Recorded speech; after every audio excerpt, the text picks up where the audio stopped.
Then Pilate therefore took Jesus, and scourged him, and the soldiers platted a crown of thorns, and put it on his head, and they put on him a purple robe, and said, Hail, King of the Jews! And they smote him with their hands. Pilate therefore went forth again, and saith unto them, Behold, I bring him forth to you, that ye may know that I find no fault in him. Then came Jesus forth, wearing the crown of thorns, and the purple robe.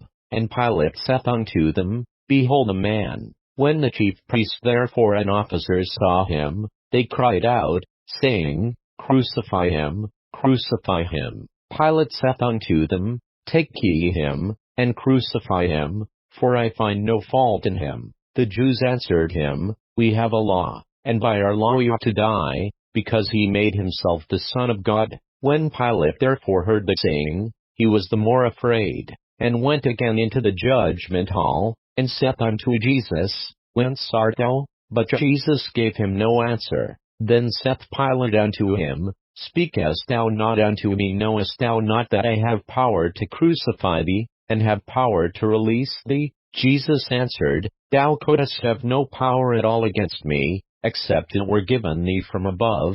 Therefore he that delivered me unto thee hath the greater sin. And from thenceforth Pilate sought to release him, but the Jews cried out, saying, If thou let this man go, thou art not Caesar's friend. Whosoever maketh himself a king speaketh against Caesar. When Pilate therefore heard the saying, he brought Jesus forth, and sat down in the judgment seat in a place that is called the Pavement, but in the Hebrew, Gabbatha. And it was the preparation of the Passover, and about the 6th hour. And he saith unto the Jews, Behold your king. But they cried out, Away with him, crucify him. Pilate saith unto them, Shall I crucify your king? The chief priest answered, We have no king but Caesar. Then delivered he him therefore unto them to be crucified. And they took Jesus, and led him away. And he bearing his cross went forth into a place called the place of a skull, which is called in the Hebrew Golgotha,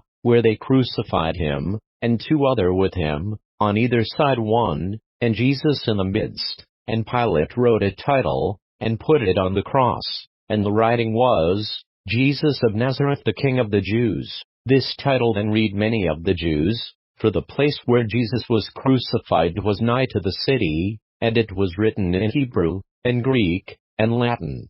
Then said the chief priests of the Jews to Pilate, Write not, the King of the Jews, but that he said, I am King of the Jews.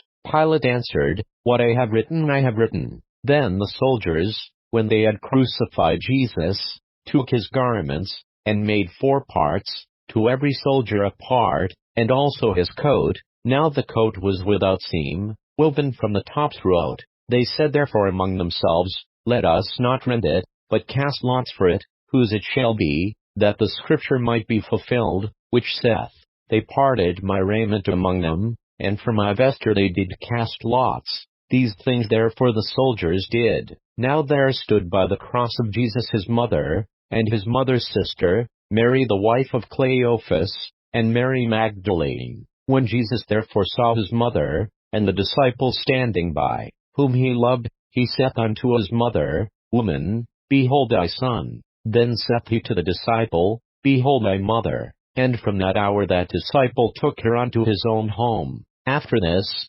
Jesus, knowing that all things were now accomplished, that the scripture might be fulfilled, saith, I thirst. Now there was set a vessel full of vinegar, and they filled a sponge with vinegar, and put it upon hyssop, and put it to his mouth. When Jesus therefore had received the vinegar, he said, It is finished, and he bowed his head, and gave up the ghost. The Jews therefore, because it was the preparation, that the bodies should not remain upon the cross on the Sabbath day, for that Sabbath day was an high day, besought Pilate that their legs might be broken, and that they might be taken away. Then came the soldiers, and brake the legs of the first, and of the other which was crucified with him. But when they came to Jesus, and saw that he was dead already, they brake not his legs. But one of the soldiers with a spear pierced his side, and forthwith came there out blood and water. And he that slew it bare record, and his record is true, and he knoweth that he saith true, that ye might believe. For these things were done, that the scripture should be fulfilled, a bone of him shall not be broken. And again another scripture saith, They shall look on him whom they pierced. And after this Joseph of Arimathea, being a disciple of Jesus, but secretly for fear of the Jews, besought Pilate that he might take away the body of Jesus, and Pilate gave him leave.